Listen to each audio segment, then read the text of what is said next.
Hello, Battle Matt back again.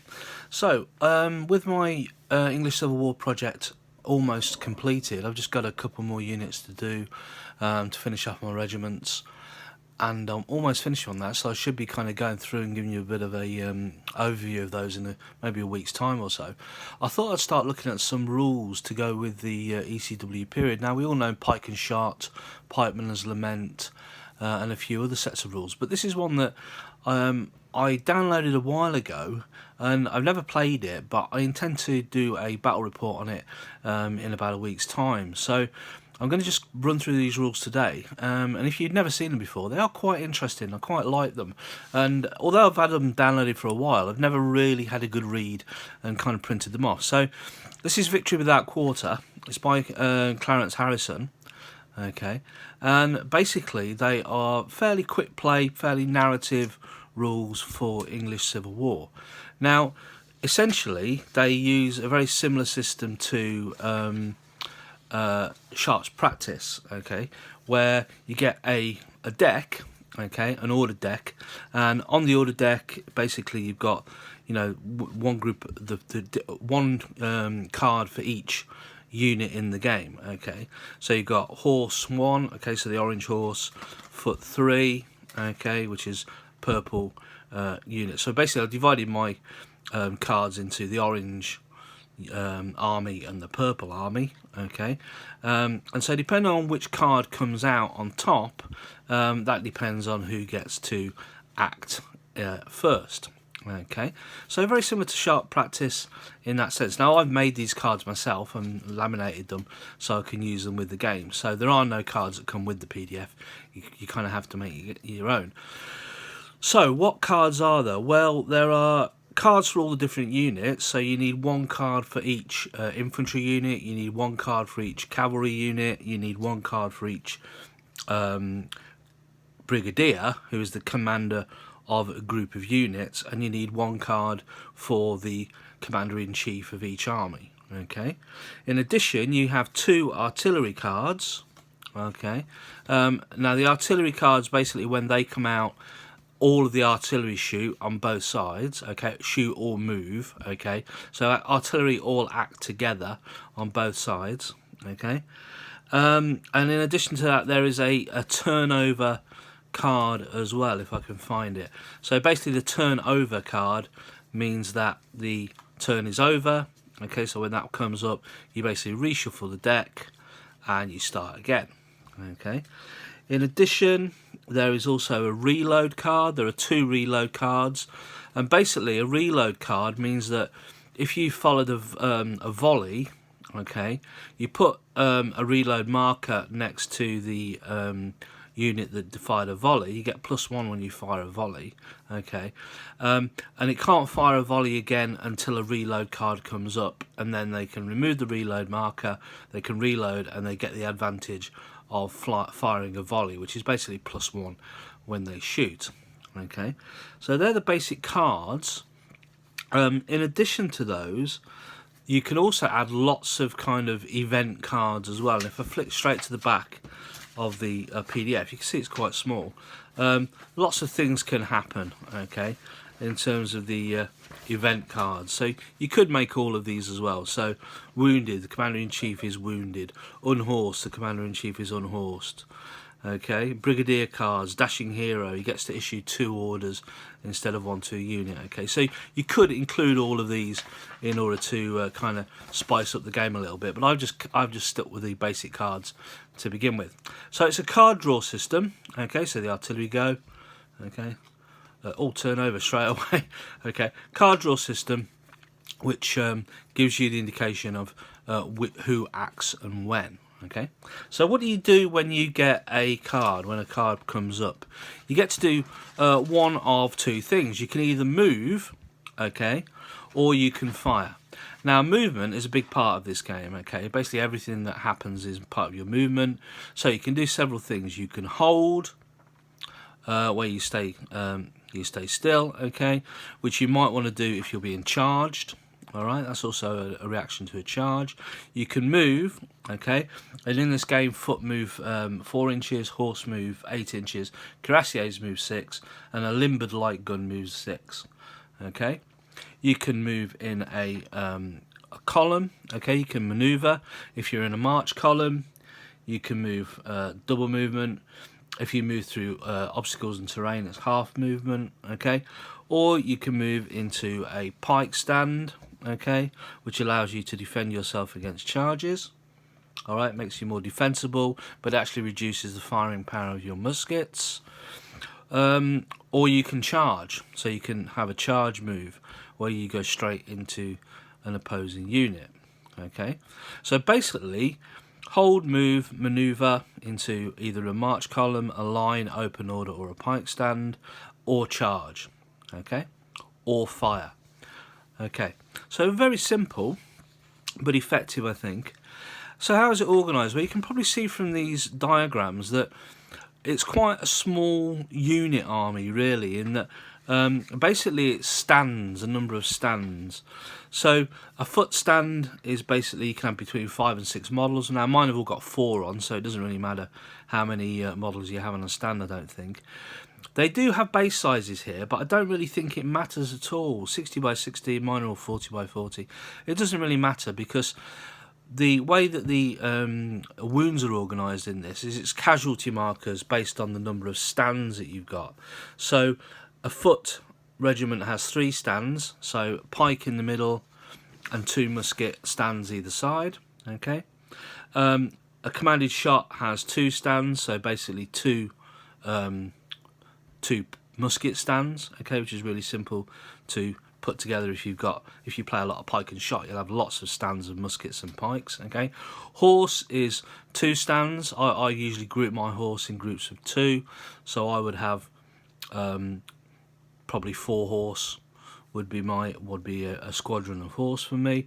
Artillery is just 1 gun. Okay, very straightforward. Brigadier is just 1 model on a stand. Okay, and a commander-in-chief is probably 2 or 3 models on a stand, so something like the pike and shot command bases that I've been showing you over the last few weeks, that would count as a commander-in-chief in this. Okay, so very, very straightforward. So wounding, when you're shot, okay, taking damage in this, you basically you take as many casualties as you have stands. So once you're shot, okay, the amount of hits you take, if you take 3 hits, that equals 1 casualty. If you take as many casualties as you've got stands, then you're removed from the game. A casualty marker goes on if you've taken 3 hits. If you take more than 3 hits, okay, but less than 6 hits, then the additional hits are just not counted, they just disappear. Okay, so say you take 5 hits, you take a casualty marker, and 2 of those hits aren't counted. If you take 6 hits, you take 2 casualty markers. You take 9 hits, which is probably unlikely, you take 3 casualty markers, and the entire regiment is removed from the board. Okay, so very much like pike and shot, you accumulate casualty markers, okay, during the game. So it does kind of leave you open to these nice, to having like nice little models by the side representing casualties. Okay, so there's no need to have loads of dice all over the board and all that kind of thing. Okay, so there are 3 different statuses for different units. You get raw, trained, and veteran. Okay, mostly these translate into raw are probably -1 on shooting, -1 on pretty much everything. Veteran are +1 on pretty much everything, and trained as a ±0. Okay, so that's the way that kind of translates. All right, all units begin the game as steady, but can become shaken, and then finally can rout as well. So basically, every time you take a casualty marker, okay, you must make a morale test. So there's morale in this. If you fail the morale test, you become shaken. If you're shaken, you fail the morale test, you then rout. Okay, so very, very straightforward in terms of the way that it works. All right, so essentially, also artillery are very interesting as well. If you're shot by artillery, if you take a single hit from artillery, even if you don't take a casualty from artillery, then you will have to pass a morale test. So simply being hit by artillery causes you to take a morale test. Okay, it's a little bit like the shaken on a 6, or disordered on a 6 rather, in pike and shot. Yeah, okay, so, or black powder. So, you know, just simply being hit by artillery is enough to force you to take a morale test. If you're only hit by one hit from shooting, you don't take a morale test. All right, you'll have to take 3 shots in order to take a morale test. Okay, and take a casualty marker. Okay, so that's basically how you take wounds in this. So it's hits, 3 hits equals a casualty marker, which equals a morale test, and you move from steady to shaken, and then to rout, depending on how far down the route you are there. Okay. Mostly it is 1d6 firing per unit, okay, and everybody hits on pretty much on a 5+. All right, most things hit on a 5+. All right, so shooting, foot units get 3d6 per stand, and they hit on a 5+. Firelocks get 4d6 per stand. All right, because they're probably better trained and with better weapons. They hit at 5+. Horses 2d6 per stand firing, okay, because it's not effective, because they've usually got either carbines or pistols. Artillery has 3d6 per stand, but hits on a 4+. Okay, yeah. This is probably representing the fact that artillery are, you know, basically they've got a much bigger area of fire. Okay, if they're shooting at march columns or pike stands, artillery, they get 4d6 rather than 3d6. And I think this is to represent the fact that a pike stand is basically a closed formation, yeah, with the muskets around the pikemen, yeah, and closed order, rather a march column, is in very close order, isn't it? So it's basically a lot easier to hit a group of men all bunched in together, marching along. Okay. Artillery can't hit units in hard cover at long range, but they can destroy the cover. Basically, hard cover gives +1, okay, against artillery, and so essentially, you know, it's quite a nice system. I quite like it. If you're in a pike stand and you're in musketeers, you get -1d6. So if you're three stands. If there are 2 stands, because you get 2 musket stands and 1 pike stand, then you will have 4d6 rather than 6d6. So remember, it's 3d6 per stand. Okay, but obviously only the musket stands fire. Okay, and they can fire in a 360-degree arcs. It's almost like they're in a kind of a square formation, aren't they? Very defensive formation. So they leave themselves vulnerable to artillery, but they can fire more widely in a 360-degree arc, but they're less effective in their firing as well, because they're not in line. Okay, they're not firing in line.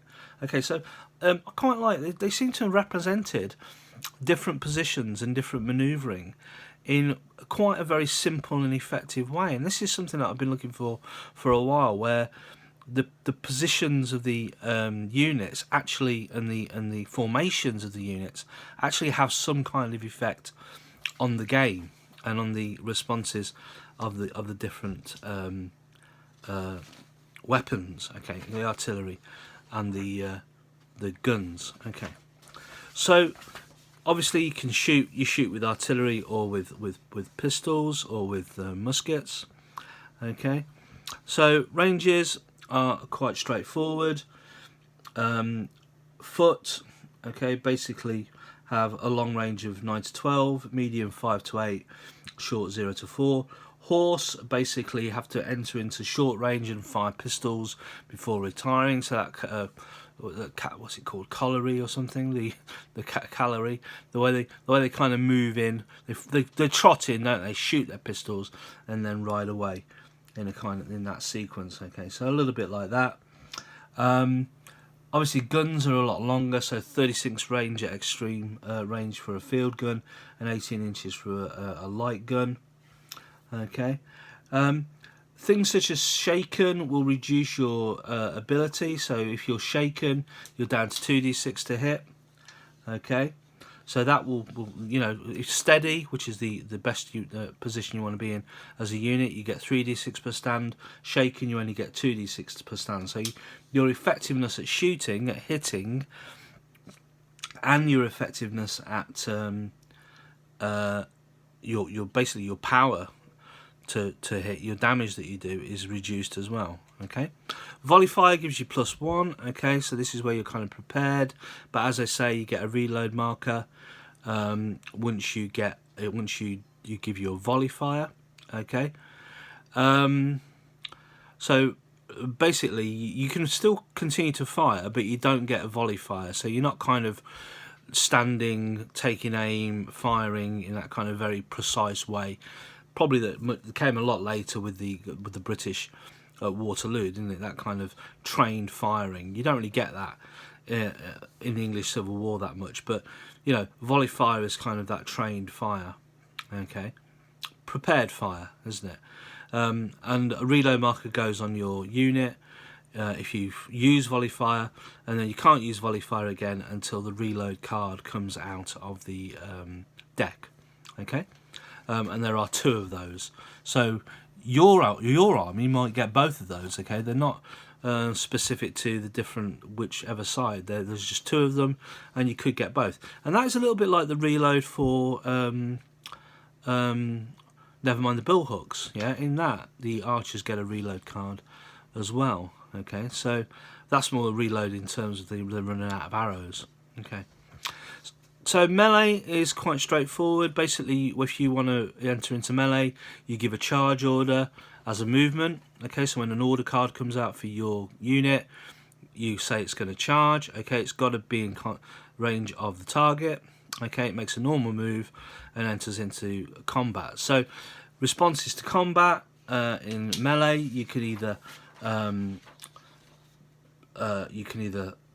stand. Okay, stand and fire back. Alright, in which case there are penalties for doing that.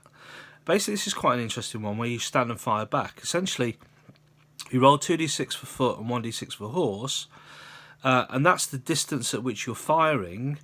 And if it's longer than the distance that the attacker is charging, then you've missed, basically. Yeah, you've shot beyond the target, and you didn't have time to fire.